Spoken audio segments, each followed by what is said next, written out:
I told you to clean this and you failed. You're a disgrace to this company. I did my job as best I could, ma'am. Your best isn't good enough. At one of the largest financial corporations in the city, people had long grown accustomed to the fast-paced rhythm of neatly pressed suits, polished dress shoes, and faces constantly filled with concern and urgency. Yet hardly anyone noticed that for the past 3 years, there had always been a quiet figure moving along the edges of all that glamour. It was Evelyn, an elderly woman over 65 years old, working as a janitor. As always, while the city was still asleep and the night mist lingered across dusty window panes, Evelyn was already the first person to arrive at the company, and when the streetlights outside had come on and the last employee had gone home, she was the one quietly locking the doors before leaving.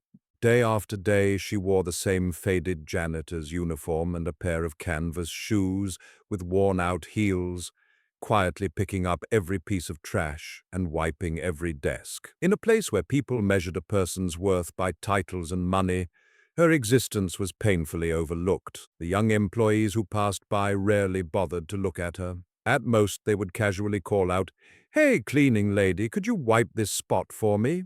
Evelyn never took offense and never tried to explain herself. She simply smiled kindly and quietly cleaned the area. Yet behind that worn and humble appearance were things that made a few observant people wonder. Every morning when the lobby was still empty, Evelyn would stand for a long time before the dignified wall where a large portrait of the corporation's founder hung. She did not look at it with admiration or curiosity like a stranger. Her eyes carried a deep sadness, as though she were gazing upon an old soulmate. Sometimes, while standing by the window and looking out over the towering building, her eyes reflected a strange sense of pride mixed with sorrow, as though this place had once been deeply connected to a part of her own life. Even the night shift security guards often wondered why an elderly janitor could calmly enter highly restricted areas reserved for senior executives without ever triggering the security system. Whenever they questioned her, she would skillfully avoid answering by telling a few unrelated stories before quietly leaving. Everything continued peacefully until one late afternoon, while cleaning beneath a table in the board of directors meeting room where a tense private meeting had just ended, Evelyn's frail hand suddenly touched a small hard object hidden in a dark corner. It was a black USB drive with no label, wrapped inside an elegant little velvet pouch. Holding the cold USB in her hand, Evelyn's expression changed slightly. She glanced around the empty room, then quietly tightened her grip on it and quickly slipped it into the pocket of her janitor's uniform. After the fateful day she found the secret USB drive, Evelyn's quiet life at the corporation was suddenly turned upside down by the arrival of a steel-willed woman who had just taken over as the new chief executive officer, Linda Parker. Linda was the kind of person whose coldness and arrogance could be felt the moment she walked by, radiating from her expensive designer clothes. She had barely settled into her position before launching a ruthless campaign called organizational optimization, which was in reality a brutal wave of layoffs. In Linda's eyes, manual laborers and elderly workers were merely people who created no value and should be removed without mercy to reduce corporate expenses. The first conflict erupted one morning while Evelyn was cleaning the hallway outside the main conference room. As Linda stepped out and saw the frail figure of the elderly janitor, her eyebrows tightened with contempt. She walked over, her heels clicking sharply against the floor, and shouted, "This is a VIP area, not a marketplace where janitors can wander wherever they want. Go do your job somewhere else immediately." Faced with the young executive's unreasonable anger, Evelyn showed no fear. She simply lowered her head and quietly said, "I'm sorry, Director, I'll leave right away." Somehow the calmness of the elderly janitor, without a trace of resentment or fear, felt like a provocation to someone as competitive as Linda. From that day on, Evelyn became a thorn in Linda's side. To find an excuse to fire her without appearing heartless, Linda began using underhanded tactics. She forced Evelyn to handle the workload of 3 people, made her clean already spotless floors over and over again, and even deliberately spilled coffee on carpets just so she could call her in and scold her. The situation reached its peak when, in front of numerous employees, Linda deliberately knocked over a bucket of cleaning water onto Evelyn's feet while hurling cruel insults about poverty and the low status of cleaning work. The employees could only lower their heads in discomfort, while Evelyn silently endured it all. Her eyes held no hatred toward Linda, only deep disappointment in the person who now controlled the corporation's future. Yet the greatest dramatic moment came from a simple mistake. While rushing to clean a pile of scattered documents under Linda's orders, the secret USB that Evelyn always kept hidden in her uniform pocket accidentally fell out and rolled directly to Linda's feet.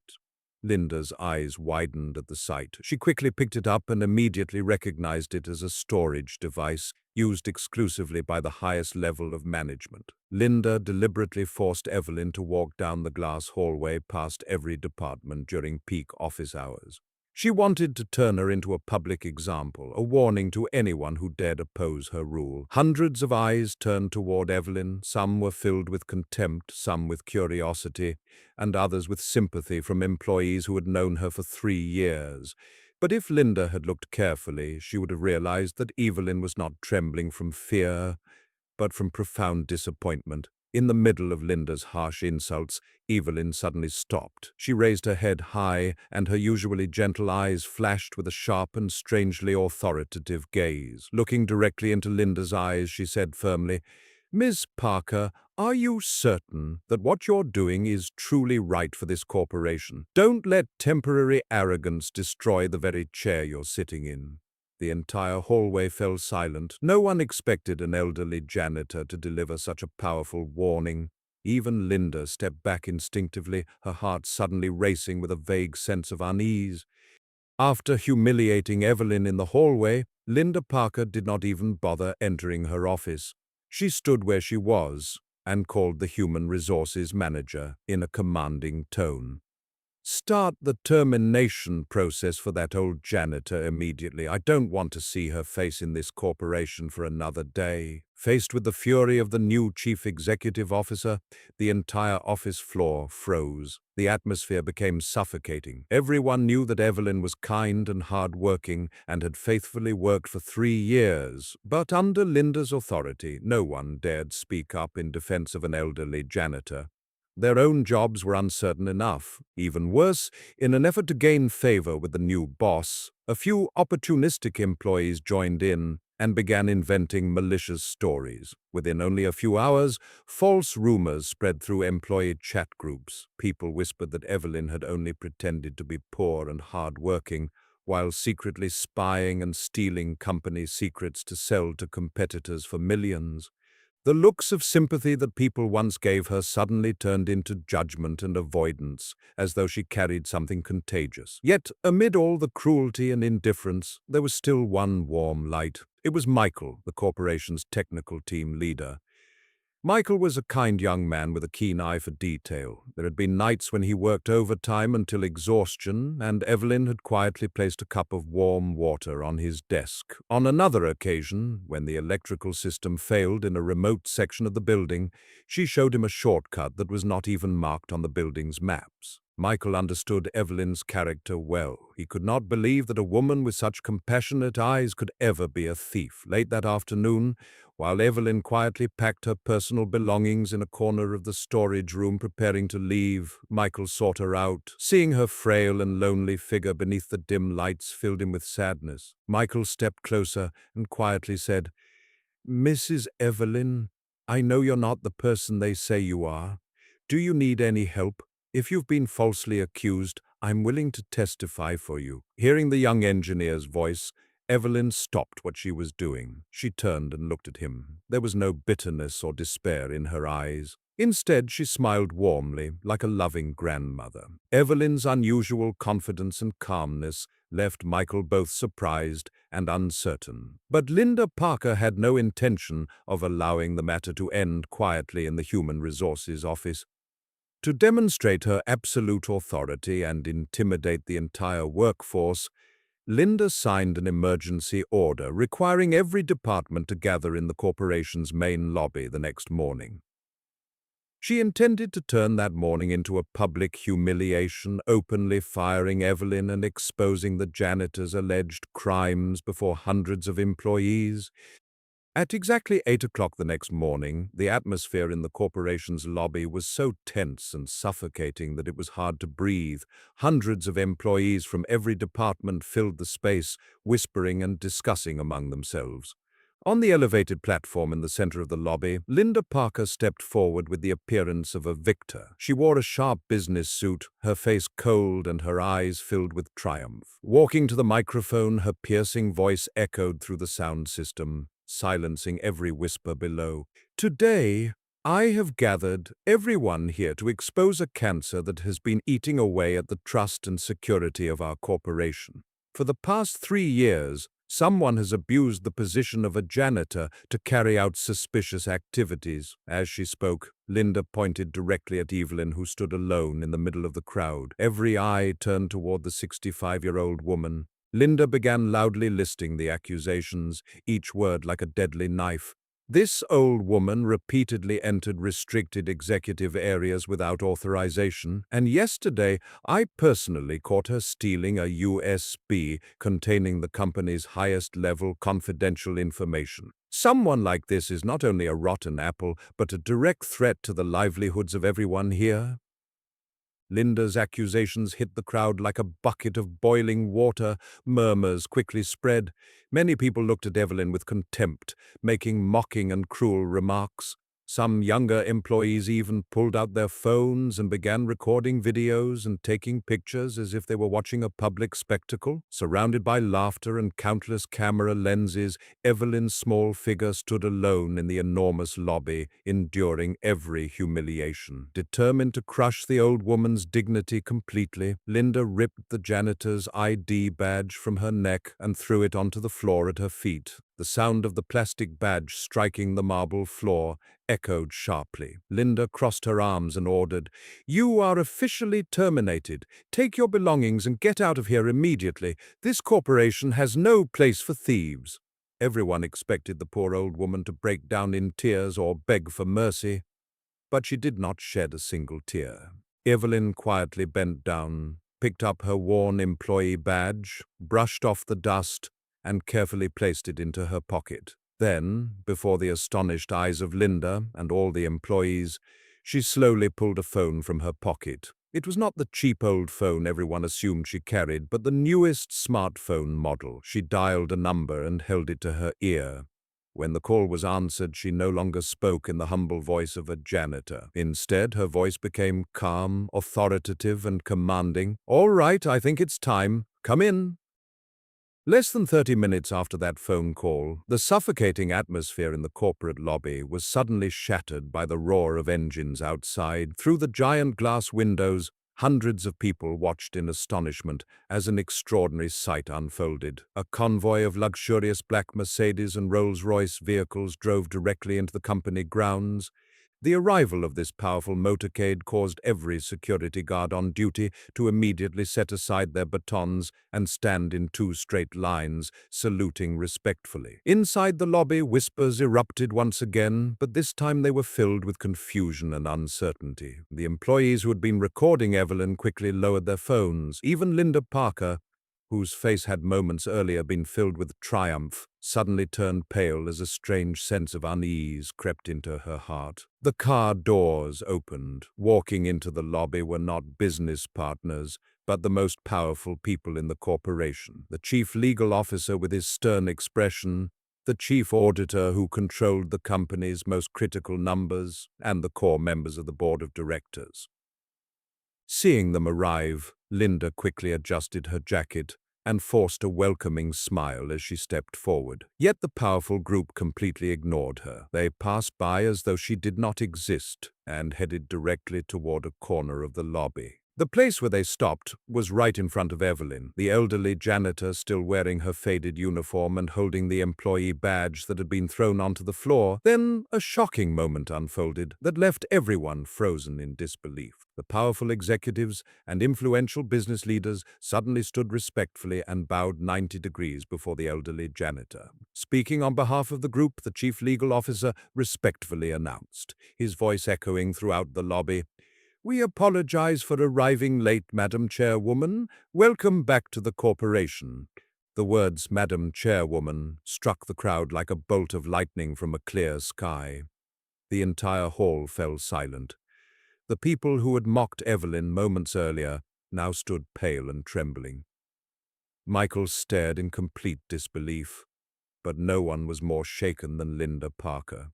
Her face turned ghostly white, her breathing became rapid, and her eyes darted between the elderly janitor and the powerful board members. Forcing a bitter smile, she shook her head repeatedly and stammered, "No, that's impossible. This has to be fake, right? She's just a dirty old janitor." Mid the atmosphere frozen by shock and fear, the chief lawyer slowly opened his luxury leather briefcase and pulled out a stack of documents bearing the bright red seals of the highest legal authority. He turned toward Linda Parker with a cold expression and made an announcement before the hundreds gathered in the lobby. "Ms. Parker, and all employees of this corporation, please pay attention. I officially announce the legal identity of Mrs. Evelyn. 30 years ago, when this billion-dollar corporation did not yet exist on the business map, the woman standing before you today, Mrs. Evelyn, laid its very first foundation. She started in a small, worn-down garage with only a handful of employees. During periods of crisis when the company seemed destined to collapse, she sold her family's only home and accepted homelessness in order to raise enough money to save the company from bankruptcy." The lawyer's deep voice echoed through the hall as he recounted the corporation's hard-earned history, a story that the younger generation of employees had never heard before. He continued, "After leading the company through countless storms and into prosperity, Mrs. Evelyn chose to step away from daily management because of health reasons and a desire to give younger leaders an opportunity. But one truth never changed. She remained the controlling shareholder of this corporation. For the past 3 years, she returned wearing a janitor's uniform, not because she lacked money, but because she wanted to observe the company through the eyes of a cleaner and discover whether its leaders truly treated employees with respect and integrity."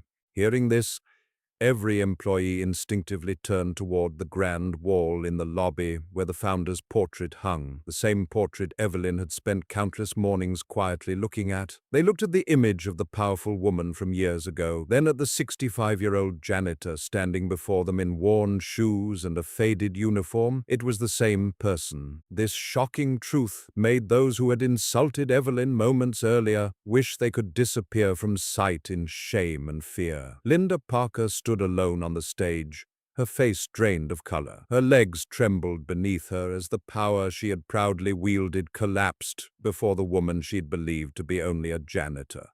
But Linda's nightmare was far from over. Standing beside the lawyer, the chief auditor reviewed information on his tablet before stepping forward. Looking directly at Linda with the stern gaze of a judge, he spoke in a firm voice that shook the hall once again. "Madam Chairwoman, based on the confidential data found on the USB drive you recovered from the board meeting room, our auditing department immediately launched an investigation. We have just uncovered an extremely serious case of financial fraud."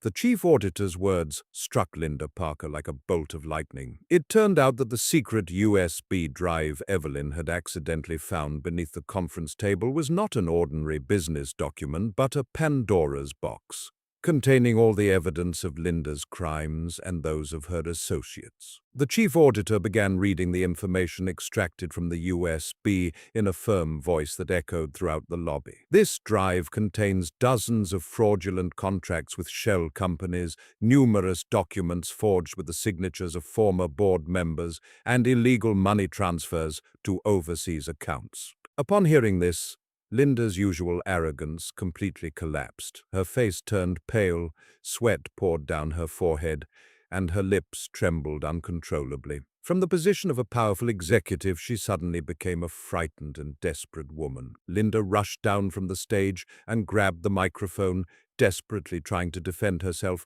"No, that's not true. This is slander. Everything I did was for the benefit of the corporation. Those numbers are merely accounting errors." But the more she tried to explain, the deeper she trapped herself. Her confusion and contradictory statements only exposed her deception before hundreds of sharp-eyed professionals. The chief auditor raised his hand, interrupted her, closed the file firmly, and delivered his final conclusion. "There is no need for further excuses, Ms. Parker. Cross-checking has confirmed that you abused your position as Chief Executive Officer to conspire with outside parties and embezzle more than $5 million from the corporation's investment fund. This is an extremely serious violation of the law." $5 million was such a staggering figure that the entire crowd gasped in shock. It turned out that the person who constantly criticized others for creating no value, the one who cut jobs and targeted struggling workers, was actually the greatest parasite draining the corporation. Evelyn slowly stepped forward. She did not insult Linda. Her eyes held only deep disappointment. Then she gave a slight nod. Immediately, the three security guards who had earlier been ordered to escort Evelyn now turned and stood beside Linda. The sharp sound of handcuffs echoed through the lobby. Linda collapsed onto the marble floor, crying as she was escorted away. As she disappeared from sight, the lobby fell into a silence filled with regret. The employees who had mocked Evelyn and recorded her humiliation quietly lowered their phones and bowed their heads in shame. They could not meet Evelyn's eyes because they realized that their indifference and prejudice had nearly helped evil triumph over a good person. After Linda disappeared behind the doors, the entire lobby fell into a silence filled with regret. Evelyn slowly walked onto the stage, without anger or thoughts of revenge. She looked at all the employees with compassionate eyes. "My dear children, our corporation was never built by glamorous glass walls or cold steel structures. It was built through the kindness and self-respect of every person who works here. When you look down on a janitor or a security guard, you are tearing apart the very foundation beneath your own feet." Her heartfelt words moved many employees to tears as they reflected on their mistakes and regrets. Shortly afterward, Evelyn publicly honored Michael in front of the entire company for his integrity and for having the courage to stand by her during the storm of accusations. The employees turned their eyes toward Michael with respect and admiration. Before stepping down from the stage, the veteran chairwoman shared one final message. "I have fulfilled my purpose here. Tomorrow I will make the most important decision of my life." Once again, the entire hall stirred with excitement and curiosity at her mysterious announcement. In that breathless moment, Evelyn did not look at the wealthy executives. Instead, she turned her affectionate gaze toward Michael, the kind-hearted young engineer, and then swept her eyes across the employees who were holding their breath in anticipation below. She revealed a meaningful smile, warm yet filled with authority, and spoke in a clear, confident voice. "After careful consideration, the person I have chosen to inherit and take over this entire corporation is..." Will Evelyn entrust her entire business empire to Michael, the only person who managed to preserve his kindness in a world filled with indifference and selfishness? Or will that powerful position belong to a mysterious figure whom we have not yet met? This secret will be revealed in the next episode. If you're curious to discover who the true heir will be and don't want to miss the most dramatic developments, be sure to subscribe to the channel and turn on notifications. Don't forget to leave your prediction in the comments about whose name will be announced. Thank you very much for watching, and we'll see you again in the next episode.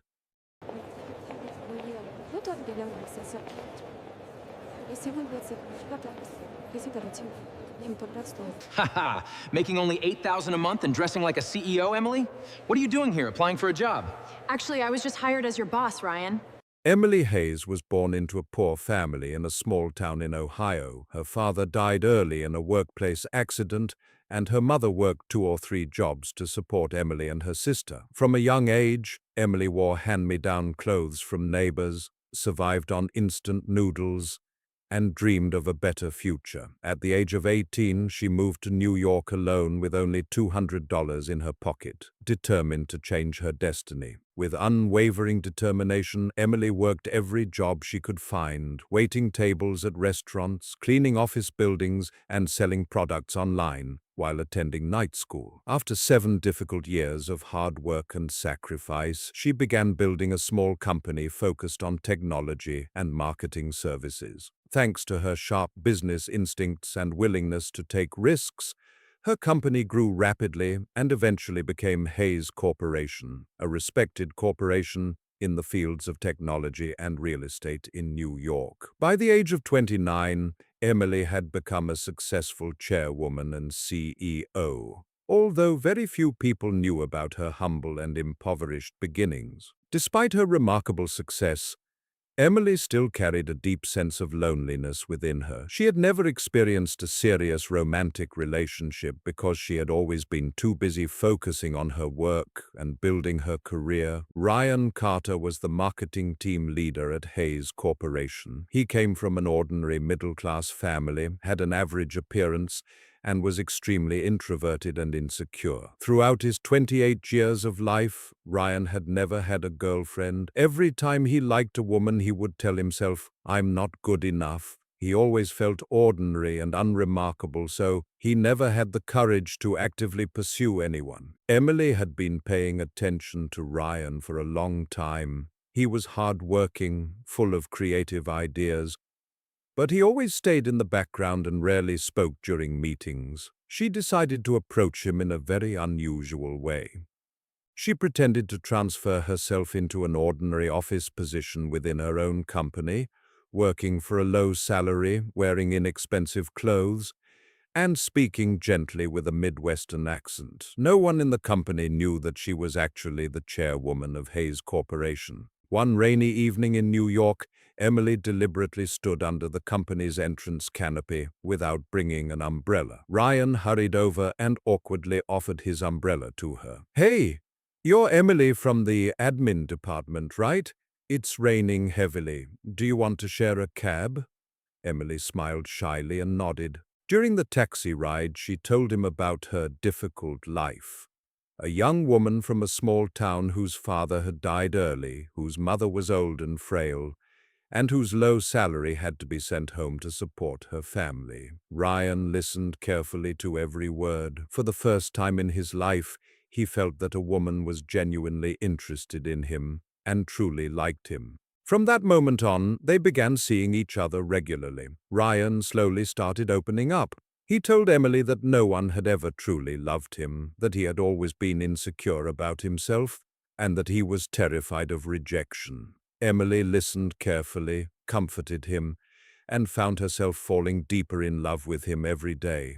They dated like any ordinary couple in love. After work, they would stroll along the sidewalks, eat hot dogs and French fries from street carts, or stop by small, inexpensive restaurants hidden in narrow streets. Ryan often took Emily to an old grilled burger shop that he had loved since his college days. They sat on worn plastic chairs, talked and laughed for hours, and shared a large soft drink. Even though the places were not luxurious, and sometimes they had to squeeze through crowded sidewalks, they still felt incredibly happy together. Ryan once said to her on a cool evening, "I don't have the money to take you to expensive restaurants, but I love moments like these. When I'm with you, I feel enough." Emily smiled and squeezed his hand tightly, her heart aching with affection for him. She was willing to eat street food and willing to pretend to be a low-paid office worker, all just to stay by his side without making him feel insecure. After a year of sweet and simple dating, Ryan finally found the courage he had been searching for. One evening, while they were sitting on a park bench, he got down on one knee and held out a simple silver ring with trembling hands. "Emily, I know I'm not the most outstanding man in the world, but I love you. Will you marry me?" Tears filled Emily's eyes, and she nodded immediately. They decided to get married. The wedding was kept simple, just as Ryan wanted, attended only by a few close friends and family members. As Emily looked at Ryan on their wedding day, her heart was filled with hope. She believed that her sincere love would be enough to make up for everything. But happiness did not last long. During the very first week after they moved into their shared home, Evelyn Carter, Emily's mother-in-law, began revealing her harsh and cruel nature. On the morning after the wedding, while Emily was still sleeping from exhaustion after the celebration, Evelyn pounded loudly on the bedroom door. "Emily, get up right now. This house is not a hotel. Do you think marrying my son means you can sleep in for the rest of your life? Get to the kitchen and wash the dishes." Emily woke up in shock and hurried into the kitchen. The pile of dishes from the previous night's dinner was still sitting there untouched. Evelyn stood nearby with her arms folded across her chest and spoke in a sharp voice. "Make sure they're spotless. My son works hard all day. When he comes home, he deserves to eat from clean dishes. You're the daughter-in-law now.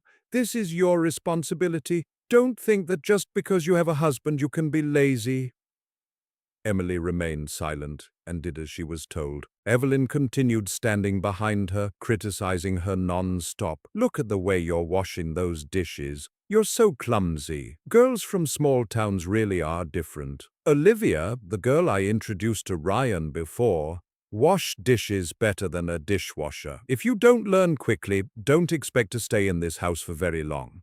From that point on, Emily's life became a living nightmare. Evelyn constantly found new ways to torment her, mopping the floors twice a day, cleaning every window, washing clothes by hand, even though the house had a washing machine, and cooking 3 meals a day according to Evelyn's demanding tastes. If a meal was not prepared exactly the way she wanted, Evelyn would immediately throw the plate onto the floor. "What kind of food is this? It's completely bland. Tastes like garbage. My son never complained when he ate the meals I cooked. Now he's stuck with a country girl like you. Poor boy."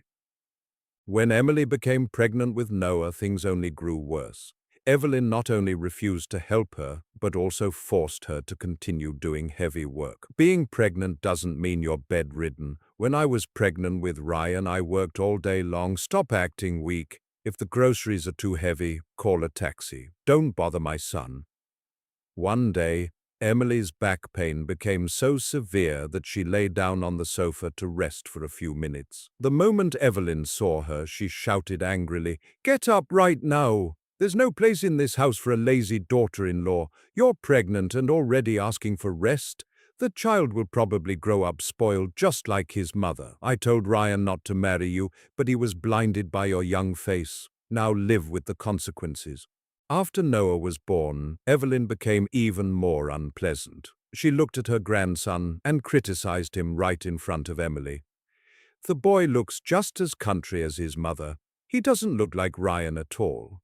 He probably won't amount to much either." Every time Emily carried Noah into the living room, Evelyn would make cruel remarks. "Don't think that having a child means you can demand a share of the family's assets or any special rights. There's only one daughter-in-law I truly approve of, Olivia. She's the one who knows how to take care of a husband and how to speak to a mother-in-law. You're nothing but a baby-making machine and a free housemaid." Ryan sometimes tried to defend his wife. "Mom, Emily is trying her best, please." But Evelyn would immediately turn on her son and scold him. "Be quiet. I'm teaching your wife how to behave. Don't let a few tears soften your heart." A real man needs to know how to choose the right wife. Emily always lowered her head and endured everything without arguing back. During the day, she secretly continued running her company. At night, she returned home and remained a caring wife and devoted mother. Even though her heart ached with pain, she still hoped that time would eventually make things better. But cracks had already begun to appear in the marriage, and those cracks were growing deeper with every passing day. 3 years of marriage passed, and the cracks in their relationship began to grow wider and deeper. Ryan slowly changed. He was no longer the gentle man Emily had fallen in love with. Work problems left him stressed and exhausted, and he often came home with a tired, irritated expression. The sweet words he once spoke disappeared. In their place came indifference and constant criticism. "What did you cook today? Why does it smell so strong? That shirt looks old and worn out. It doesn't look nice at all. Noah keeps crying. Can't you calm him down? What kind of wife and mother are you?" Every word Ryan spoke felt like a knife cutting into Emily's heart. She knew he was unhappy. She knew he was tired of their current life. But she kept trying. She still woke up at 5 in the morning to prepare breakfast. She still ironed his clothes. She still forced herself to smile, even on days when she was so exhausted she wanted to break down and cry. Evelyn Carter became more openly cruel with each passing day. She never missed an opportunity to humiliate Emily. She frequently invited Olivia Bennet to the house, introducing her as the daughter of an old friend. Olivia was beautiful, well-dressed, perfectly groomed, charming, and always knew exactly how to flatter Evelyn. "Look at Olivia, Ryan," Evelyn said loudly during dinner right in front of Emily. "She's what a real woman should be, well-educated from a good family, and she knows how to take care of her husband. And Emily? Ever since the wedding, all she's done is cook terrible food and give birth." Emily sat silently, gripping the edge of the table so tightly that her knuckles turned white. She lowered her head and stared at her plate, her eyes filled with tears that refused to fall. Sitting beside her, Noah gently held her hand and whispered, "Mommy, why is Grandma yelling?" On nights when Ryan came home late, Emily often sat alone in the bathroom, turning on the faucet to drown out the sound of her crying. She constantly asked herself what she had done wrong. She had given up everything, her status, her wealth, her reputation, just so Ryan would never feel insecure around her. And yet now she was being treated like nothing more than an unpaid servant in her own home. One night, Emily woke up feeling thirsty. She noticed Ryan sitting alone on the balcony, secretly texting and smiling to himself. Standing behind the door, her heart pounded wildly. She clearly heard him whisper into his phone, "Olivia, I miss you. It feels so suffocating in this house. Emily doesn't understand me. It's always about chores and the kid." Emily froze in place. The pain was so overwhelming that she had to lean against the wall to keep from collapsing. She did not sleep at all that night. The next morning she still got up and prepared breakfast as if nothing had happened, but inside her was a bottomless abyss. Then came the most painful day of all. On a Friday afternoon, Emily took Noah to a nearby park. On the way home, she stopped by the cafe that she and Ryan used to love, planning to buy a treat for her son. And then she saw them. Ryan and Olivia were sitting in a secluded corner, holding each other affectionately. Olivia rested her head on Ryan's shoulder while gently stroking his chest. Ryan kissed her hair and whispered, "I'm tired of Emily. All she does is cry and make me feel pressured. But you make me feel alive again." Olivia giggled and replied, "Then divorce her. I'll help you. Your mother likes me anyway. Emily is nothing but a burden." Emily stood only a few feet away from them, her hands trembling as she held the bag of pastries. The world around her seemed to collapse. It felt as though someone had crushed her heart in their hands. The pain was so intense that she could barely breathe. Noah tugged gently at her hand and asked, "Mommy, what's wrong?" Emily quickly turned away and walked out of the cafe, her legs feeling unbearably heavy. On the way home, tears streamed down her face without stopping. She held her son close and whispered through her tears, "My baby, Mommy tried so hard, but Daddy doesn't need Mommy anymore." That night, Emily could not sleep. She sat alone in the dark living room, holding their old wedding album. The photographs showed happier times, Ryan smiling with joy, kissing her forehead and looking at her with love. Now, all those memories had become symbols of pain and betrayal. What hurt her most was not the affair itself. It was the fact that she had sacrificed so much. She had buried her true identity and given up everything to love him and help him feel confident. Yet he had thrown it all away so easily for another woman he considered more elegant and refined. The next morning, Emily made her decision. Quietly, she gathered her clothes and Noah's belongings and carefully packed them into 2 large suitcases. Tears fell onto each item she folded. She looked around the house she had worked so hard to turn into a loving home. Now it felt like nothing more than a prison filled with her pain. Standing there alone, she whispered softly to herself, "Enough. I can't endure this any longer." The next morning, Emily woke up before sunrise. She put on a perfectly tailored black suit, tied her hair neatly into a bun, and applied light makeup. It was an outfit she had kept hidden in the closet for a long time, and today was the first time she had taken it out. 2 large suitcases stood ready, packed the night before, one for her and one for Noah. She gently shook her sleeping son awake. "Noah, wake up, sweetheart. We're going on a trip today." Noah rubbed his eyes and asked sleepily, "Mommy, where are we going?" Emily gave him a sad smile and softly stroked his hair. "We're going to our new home." As Emily led Noah out of the bedroom with the 2 suitcases, Ryan had just woken up. He sat up in bed and stared at his wife and son for a moment before letting out a mocking laugh. "Wow, look at you all dressed up. Where are you going, Emily? A job interview? You look like you're pretending to be some big executive. Stop dreaming. With your background, who would even hire you?" Before Emily could even respond, Evelyn rushed out from the kitchen. She looked at Emily's elegant suit, then at the 2 large suitcases, and her face instantly turned red with anger. "Planning to abandon your husband and leave this house?" she snapped. She stormed forward, grabbed both suitcases from Emily's hands, dragged them across the living room, pulled them through the front door, and forcefully threw them into the front yard. A harsh crashing sound echoed through the yard.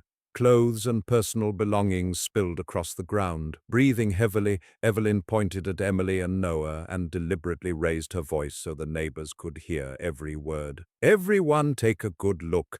My daughter-in-law is abandoning her family. She's been living off my family for years, and now she's dressing up and showing off. Poor trash. I look down on you. I look down on your whole family." Evelyn's voice grew even louder and harsher. "Who do you think you are? A low-paid nobody from some small town. You were lucky enough to marry my son, and now you're acting superior. Get out! Take your child with you, too. I don't want to see either of you anymore. Ryan, don't you dare feel sorry for her. I'll find you a proper wife, someone like Olivia." Noah trembled with fear and pressed himself tightly against his mother, wrapping his small arms around her waist. Emily stood motionless in the yard. Her heart felt shattered, but she fought to remain calm. She did not cry. She simply held her son's hand tighter. Ryan hurried outside, his face red with embarrassment because of the scene his mother was creating in front of the neighbors. Even so, he continued speaking with a mocking tone. "Emily, stop putting on an act. Dressed like that, are you applying for a secretary job or something? Just come back inside. Stop making a fool of yourself in front of everyone." Emily said nothing. She quietly bent down, picked up the 2 suitcases, brushed away the dirt, and firmly took Noah's hand as they walked toward the gate. Before leaving for good, she turned around and looked at Ryan and Evelyn one final time. Her eyes were calm, but they carried deep exhaustion and unwavering determination. Not a single word left her lips. She tightened her grip on Noah's hand and continued walking away, leaving behind Evelyn's shouting and Ryan's mocking laughter echoing in the distance. Emily led Noah into the grand lobby of Hayes Corporation. Wearing a perfectly tailored black suit with her hair neatly tied up, she looked completely different from the gentle wife Ryan had always known. Noah held tightly to his mother's hand, still saddened by everything that had happened that morning. Ryan was standing near the reception desk, waiting for a project meeting. The moment he saw his wife, He stared for a second before bursting into loud laughter that echoed through the lobby. "Oh my God, Emily, did you really come here looking for a job? Dressed up like this? Do you think you're some big boss or something? Ha ha ha! Just look at you, this is hilarious." Several employees nearby turned around, and a few laughed along. Ryan became even more excited and pointed at Emily. "Everyone, look at my wife. She earns $8,000 a month, and today she's dressed like a CEO. She's here applying for a job and still trying to act important. Seriously." Emily stood still, her hand firmly holding Noah's. She looked at Ryan for a moment, then quietly took out her phone and dialed a number. Her voice was calm and clear. "Hello, Michael. Put me through to the head of human resources." "Yes, terminate Ryan Carter immediately, the marketing team leader. Reason: violation of professional ethics and disrespectful behavior toward company leadership. Effective immediately." Ryan continued laughing beside her, endlessly mocking her. "Ha ha ha, nice acting, Emily. Now you're pretending to call the boss too? Do you really think anyone believes you're some big executive? Come on, stop making a fool of yourself and go home." Emily hung up without saying another word. Only a few seconds later, Ryan's phone rang. He was still laughing when he answered. "Hello? Yes, what?" The smile slowly disappeared from Ryan's face. His expression changed from mockery to confusion, then turned completely pale. His voice trembled. "Fired? By the chairwoman? No, that's impossible." He stared at Emily with wide eyes, stammering, Who are you? What kind of joke is this, Emily?" The entire lobby fell silent. The people who had been laughing with Ryan moments ago now stood frozen, not daring to say a word. Emily looked directly into her husband's eyes. Her voice was soft, but every word was clear and heavy. "I am Emily Hayes, chairwoman and CEO of Hayes Corporation. This company belongs to me. I pretended to be a low-paid office employee for 2 years because of you, because I didn't want you to feel inferior." Ryan stepped backward. His legs shook so badly that he nearly fell. He looked at Emily as if she were a stranger. You hid this from me. You've been deceiving me all these years." Emily bent down and wiped Noah's tears, then looked at Ryan one last time, her voice full of exhaustion. "I once thought my love was enough to make up for everything. I was willing to endure it all, willing to be a good wife and a good mother. But you and your mother pushed me to this point." Ryan collapsed to his knees in the middle of the lobby. Tears streamed down his face as he pleaded desperately. "Emily, I'm sorry. I didn't know. Please don't do this to me. I was wrong. Come back to me, please. I'm begging you." But Emily only shook her head gently. She took Noah's hand and turned toward the private elevator. The elevator doors closed, leaving Ryan kneeling alone on the floor under the gaze of dozens of people. Everything was already too late.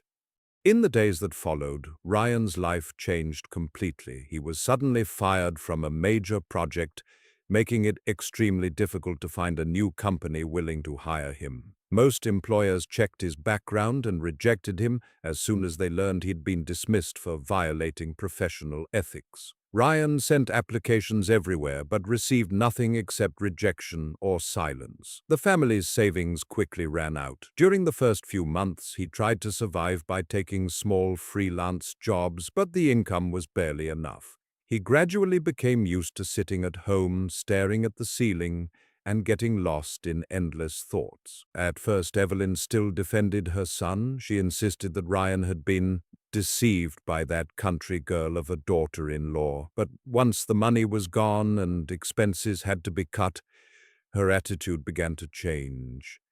The words that had once been gentle toward her son became harsh and bitter. "You were so foolish, Ryan. Why didn't you see it sooner? Now what? I'm old now. How do you expect me to live like this?" Olivia stayed with Ryan for a little over 3 months, but eventually she could not take it anymore. She was used to a comfortable lifestyle, dining at restaurants and shopping whenever she wanted, not struggling the way they were now. One afternoon, Olivia carried her suitcase to the door and said coldly to Ryan, "I thought you were a successful man. I never expected things to end up like this. We're not right for each other anymore, Ryan. Let's break up." Ryan sat alone in a house that now felt cold and empty. He often opened the old photo album on his phone and looked through the pictures from when he and Emily were dating. He remembered the evenings they spent eating hot dogs on the sidewalk and the shy smile Emily gave whenever he held her hand. He missed the way Emily woke up early to make breakfast, and he missed hearing Noah call out "Daddy" every time he came home. The more he thought about it, the more it hurt. He realized that he had lost the woman who had been willing to sacrifice everything for him. Emily had never shown off, never made him feel inferior, and had even endured his mother's cruelty in silence for years. He cried alone many times. Sometimes in the middle of the night, he would sit up in bed and whisper to himself, "You were such a fool, Ryan. She was the one who truly loved you." He once drove to the old apartment where Emily had lived, only to find a rental sign hanging outside. He stood there for a long time, smoking and staring into empty space. Emily was gone. No one knew where she had moved. Meanwhile, Emily had moved to another city. She focused on raising Noah and running her company. No matter how busy she was, she always made time for her son every day. She did not hate Ryan. She simply felt sad for all the years she had spent trying to save a marriage that no longer had any meaning. As for Ryan, he continued living with endless regret. Every time he saw children on the street, he thought of Noah. Every time he saw a woman dressed simply, he remembered the Emily he once knew. He finally understood that regret sometimes comes too late, and he had to pay the price for his weakness, for his selfishness, and for all the times he failed to cherish the woman who had loved him with all her heart. Emily and Ryan's story leaves behind several painful yet very real lessons. Never bury your true self for the sake of loving someone. True love does not require you to pretend to be someone else or sacrifice everything the way Emily did. Never take the person beside you for granted. What seems ordinary today may turn out to be the most precious thing you'll regret losing tomorrow. Insecurity and the pursuit of status can blind a person, just as Ryan traded away a devoted wife for an illusion. And most importantly, regret often comes when it is already too late. Cherish the people who love you before they let go, because there is not always a second chance to turn back.